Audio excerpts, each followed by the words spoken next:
We can talk about that for a little bit, but it looks like Teofimo and Tank Davis are at the point right now in their career where they don't know how to score as far as in each round. Because no way Tank Davis is supposed to get a win a round for landing one punch. So right now it looks like they don't know how to score fights. They've been getting knockouts for so long in their career. That's why getting knockouts is a bad thing sometimes.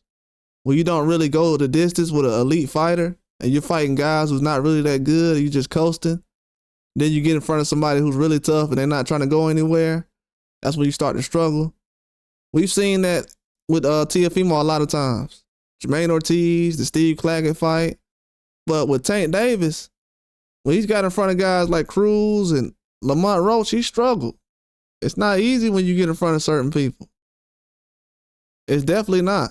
And when you get all knockouts all the time, that doesn't mean you know how to score a fight. And then mostly what people don't know is a lot of knockouts they've gotten have been in fights where they were getting outboxed.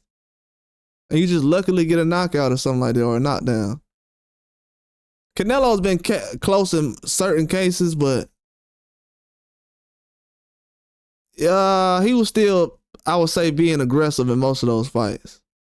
He wasn't getting walked down for 12 rounds. Like, let's be real. The dude wasn't getting walked down 12 rounds. In the Bivol fight, I was looking for it. I want to see him get walked down the whole time. He didn't get walked down the whole time. Against Floyd, he was close. Like Bivol and Floyd fight, it was close.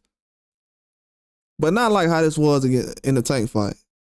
That's why I said recently, I was like, I don't know if Tank been fighting the same. If you even compare him and Canelo's competition, it's not the same.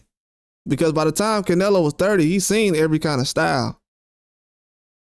He might not have,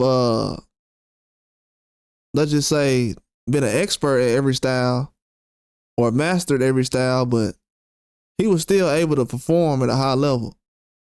But Lamont Roach is giving Tank all kind of issues in a fight like this. All kind of issues, man. That's why people say Tank is he's been adapted to the Mexican style. Certain Mexican styles. I would say like more so the guys who can box a little bit. Mexicans who can box a little more.